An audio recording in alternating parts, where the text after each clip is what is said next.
naman itong vapor tabo na ito? Napakabagal! Mas mabagal pa sa pagong! Pinahon ka, Donna Victorina! Ang daan dito ay hindi diretso, kaya dapat ganito ang bilis. Madali lang ang solusyon dyan, Doña Victorina. Ewan ko ba kung bakit walang nakaisip nito. Humukay lang ng diretsong kanal mula sa lawa papuntang Maynila. Pagkatapos, Ginoong Simon, sa inyong panukalay mag-uulas lamang tayo ng malaking pera at masisira ang ating mga... pwes sumira. At pwede namang natin gamitin ang mga preso at biyag upang walang perang bibilhin. At kung hindi pa sa sapat, ay sa pilitang pagawain ang taong bayan. Ngunit maaari ang magbunga ng himagsikan.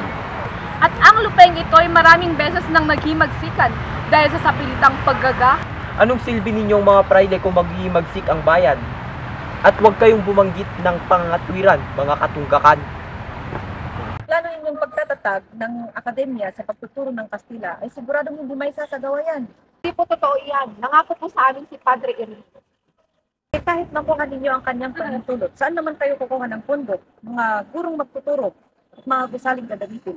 Ang pondo po ay manggagaling sa ambagan ng mga estudyante. At ang kalahati naman ay sa mga guro at Kastila. Para naman sa gusali ay nag-alok po si Macaraig ng isa sa kanyang mga bahay. Kung siya sa naggabayan kayo ng Panginoon sa iyo plan. Oh, kumusta ba, Sige? Ikaw pala yan. Pala yan. Ayos naman ho. Ito nga po pala si Sagani, aking kaklase. Kumusta po, Ginoong Simon? Isagani, matanong ko lang, totoo ba na ayon sa mga sabi-sabi ay ang inyong nayon daw ay hindi makabili ng alahas dahil sa karantaan? Hindi nga po bumibili kasi hindi naman kailangan. Kalma lang bata, wala akong masamang ibig sabihin. Mabuti pa, samahan nyo na lang ako uminom ng serpesa.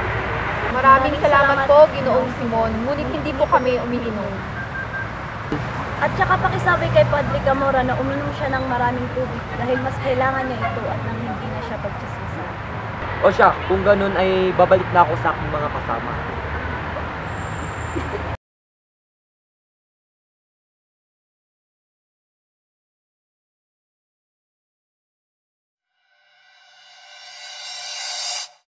Saan ba kayo galing? Hindi nyo nakita ang pinakamainam na daan sa paglalakbay. Madami na akong ilog na nakita na may magagandang tanawin. Ang hinahanap ko ay isang alamat.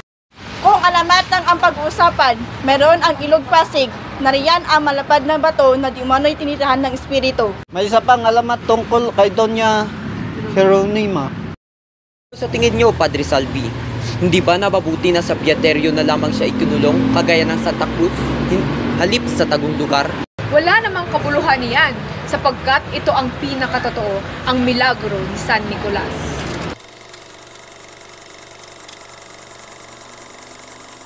Maghanda na, malapit na tayo sa Himpapawid.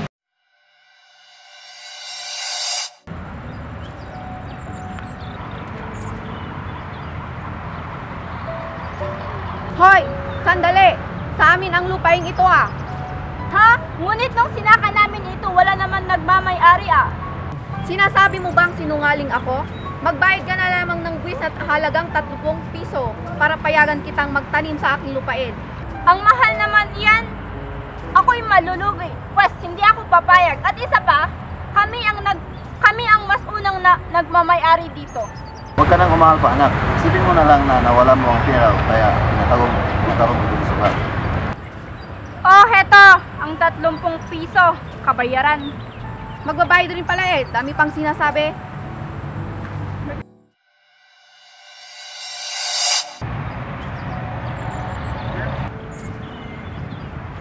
Aba, lumalago na ang inyong ani ah. Tama ka dyan. Heto pala ang aking kabayaran sa buwis. Yan ang gusto ko. Sandali, bakit kulang ang iyong ibinayad? Ano? Papaanong kulang? 30 piso naman yan. 50 piso na ngayon. Ano? Pero sabi mo, ba't naman nagmahal? Huwag ka na lang umangal, anak. Wala kang laban. O heto ang karagdagan. Ganyan kasi.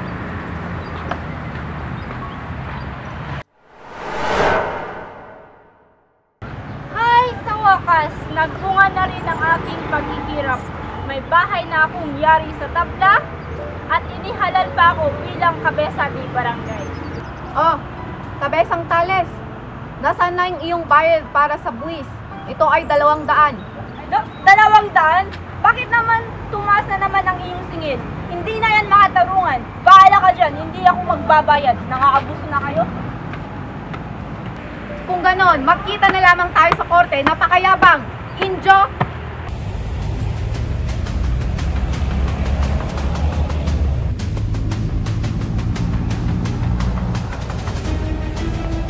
Matutubos mo lang ang iyong ama sa halagang 500 piso.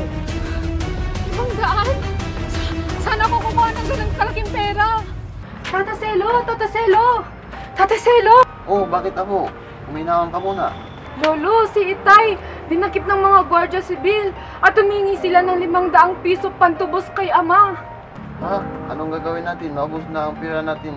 Pinabayad natin ang kapatid. Dahil sa kasong hindi naman pwedeng pati ikaw, Julie, ay pambayad natin upang magtubos ang iyong ama.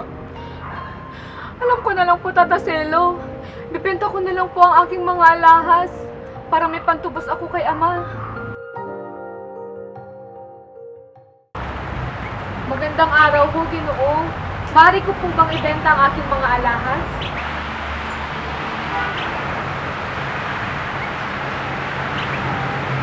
O siya, kunin ko to sa halagang 100. Ho?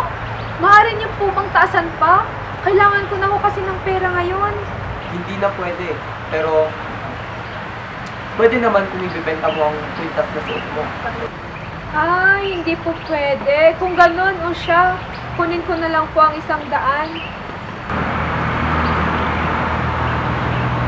Lolo, nabenta ko na ho ang aking mga alahas, ngunit kulang pa din po ito. Kaya't naisipan ko pong magtrabaho muna ako kay Hermana Penchang upang makalikom po ako ng sapat na pera pantubos kay ama. Kaya't aalis muli ako, Lolo, upang kitain si Hermana Penchang. O sige po, mag-ingat ka sa iyong pagpunta. Kayo din ho, Lolo. Mag-iingat din po kayo.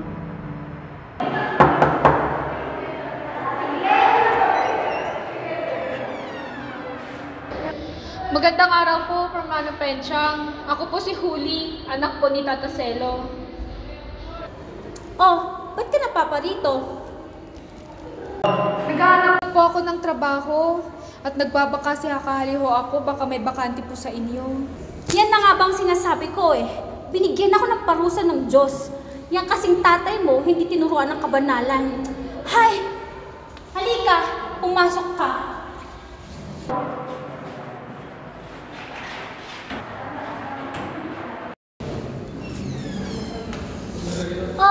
Maaari ka na mag-umpisa bukas na bukas din. Ho! Bukas po? Pasko na po bukas. Abay, nagre-reklamo ka pa? Ikaw na nga ito naghahanap ng trabaho? Nagre-reklamo ka, bukas na bukas din magtatrabaho ka. Naintindihan mo? Opo, balik po ako bukas. Yan ang gusto ko. Dapat lang. Sige na, balis ka na. Salamat po.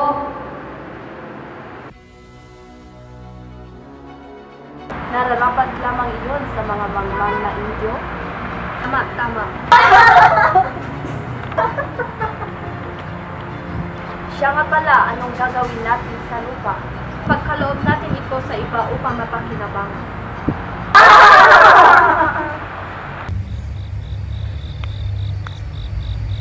Maari po bang pakihatid ako sa bahay ni Kapitan Tiago? Sige po, maaari po. Tara na. Sandali, huminto ka. Asan ang iyong sudalat? Bakit walang ilaw ang iyong karwahe?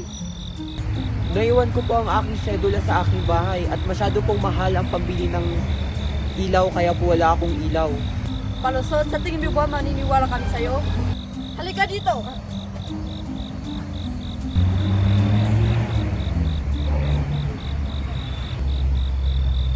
Ayos ka lang po ba? Bakit hindi ka lumaban? Ayos lang po, sanay na po ako. Tara na po.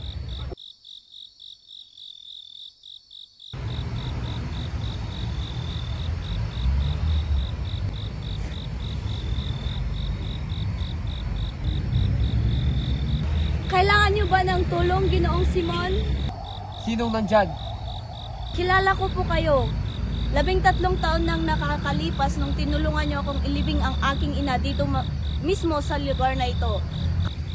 Kayo ho si Crisostomo Ibarra na akala ng lahat ay patay na. Basilio, ikaw pala yan. Tayo lang ang nakakaalam nito. Bumalik ako upang ipagtanggol ang ating bayan dahil walang ginagawa ang kabataan. Kakamali ka, Ginoong Simon, ngunit may ginagawa ang kabataan para sa ating bayan. Huwag ka ng mga tuwiran pa. Mabuti pang sumama ka na lang sa akin at magkasama tayong maghihiganti. Salamat po sa alok, Ginoong Simon, ngunit gusto ko pa pong maging isang doktor. O siya, kung ganun, kung sakali mang magbago ang iyong isip ay hanapin mo lamang ako.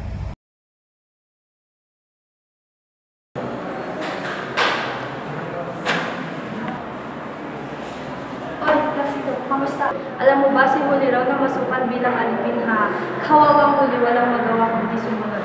Ito naman kasi si Basilio, magkakaroon na ka lang ng kasitahan, hindi pa maya. Okay ka na? Juanito? Ano ba naman ito? Napakabastos. Ikaw, antukin, taman, alam mo ba ang iyong leksyon? O siya, Juanito, sagutin mo ang aking tanong. Ang nasa likuran ba'y nakapagbabago o ang nasa harap o hindi? Hoy! Ikaw! Bakit ka sumisigaw? O siya dahil dyan? Tumayo ka at sagutin mo ang tanong ko. O kita mo, hindi ka makasagot? Anong pangalan mo? Placido po. Placido Penitente. At dahil hindi ka makasagot, parurusahan kita ng 15 araw kang hindi makakapasok sa klase. Entiendes? Ha? 15? Hindi naman kayo makatarungan.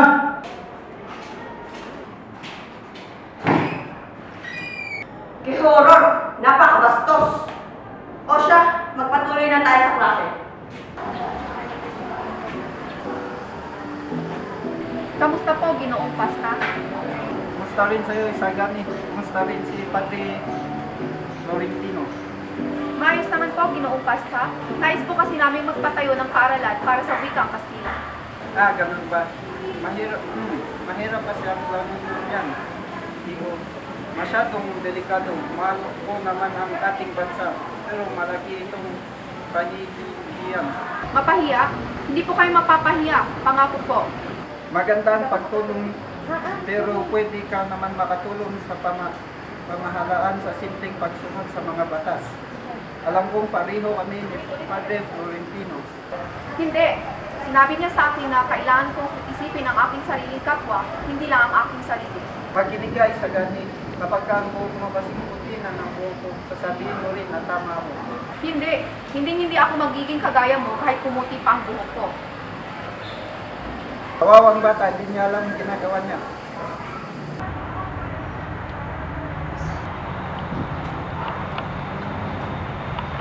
Oh, Quiroga. Ikaw pala ang nagdaos ng pagsasalo-salong ito. Kamusta ikaw, Senyor Simon? Isa lang manilin. Senyor Simon, ako Lugi, pintabagsak. Lugi, yan dami mo magbisita. Ganito na lang. Hindi muna ako maniningil, pero sa isang kondisyon. Anong kondisyon yan, Senyor Simon? Itago mo ang aking baril. Baril? Oo, baril. Kung hindi naman pwede pwede namang magbayad ka na lang ng utang mo. Sige po, Senyor Simon. Tatago ko na lang ang iyong baril. Ganyan ang gusto ko. Kung ganun, pupunta na ako dun sa ibang kasama ko. Walang lilingon at walang kukurap para tunghayan natin ang hiwaga ni Mr. Leeds. Makikita niyo ang isang ulo na nakakapagsalita ng totoo. Ang ulong ito ay nagmula sa pyramid na Khufu. O Espiritu, nakalipas ngayon ay aking tinatawag upang yung pinto'y matuklasan. Nang mailap ako noon, ako'y merong kaagaw saserdote, batang saserdote na mga agaw ng mahal ko. Dahil sa nais niyang angkinin ng aking pinakamamahal, ay gumawa ito ng isu at siyang ikanasira ko at siyang sanhi ng pagkasawi.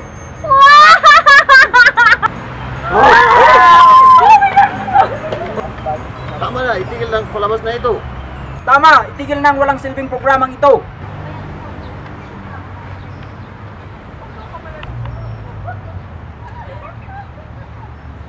O Basilio, ba't naparito ka? Ang totoo niya, nais ka noong sumama sa inyong planong pag-aaklas. Ramay ako sa nangyari sa inyong kasintahan. Maraming salamat po, pero ano po ang plano niyo sa inyong pag-aaklas? Ganito ang plano natin, Basilio. Pero bago ang lahat, kailangan muna natin iligtas si Maria Clara mula sa kumbento.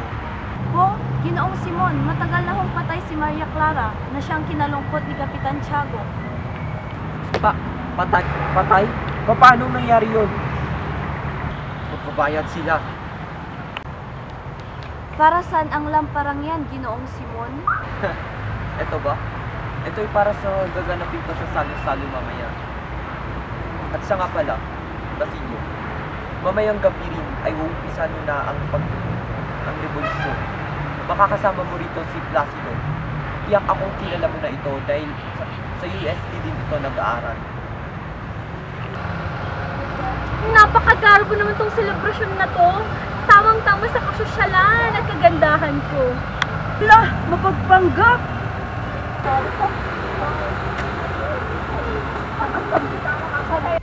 Siya nga pala, nasaan na ang nagdalos tong salong-salong na ito? Oo nga, asan na? Nasaan na nga ba si Ginoong Simon? Hindi ba't siya ang nagdaos ng pagsasalong ito? Sana siya? Nababagot na ako sa pagantay. Ay, Oo nga, asan na? siya nga pala, nasaan na ang nagdalos tong salong-salong na ito? Nasaan na nga ba si Ginoong Simon? Hindi ba't siya ang nagdaos ng pagsasalong ito? Sana siya? Nababagot na ako sa pagantay. Ay, Ayon kay Ginoong Simon, pasensya na daw at siya'y mahuhuli pa dahil may dadaanan pa daw siya. Ngunit huwag kayong mag-alala dahil kikitain niya rin daw naman kayo. Maya-maya lamang kung kaya't maaring manatiling kalmado kayo at tayo'y maghintay. At bilin din ni Ginoong Simon upang hindi mabagot ang aking mga bisita na aking pinakamamahal ay may indihanda siya. tabi! Ano bang nakakatuwa dyan? Lampara lang naman yan. Ano ba yan? Di marunong makisama? Oo nga. Ano ito? Mukhang isang liham. Ako si Crisostomo Ibarra. Ha? Hindi ba't patay na siya? Kalokohan! Sabi ko nga ba't kalokohan ang Ginoong Simon na yan? Hoy! Ikaw, dapat mo nga to?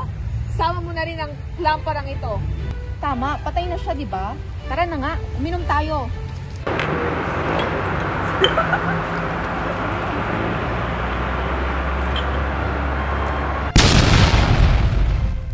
Huwag matakot! Kasama natin ang Diyos. Malulupig din ang mga nagre-rebellion na iyan. Tama, hindi tayo pababayaan ng Diyos, kagaya na lang ng nangyari kanina. Tayo magdasal na lamang. Padre Florentino.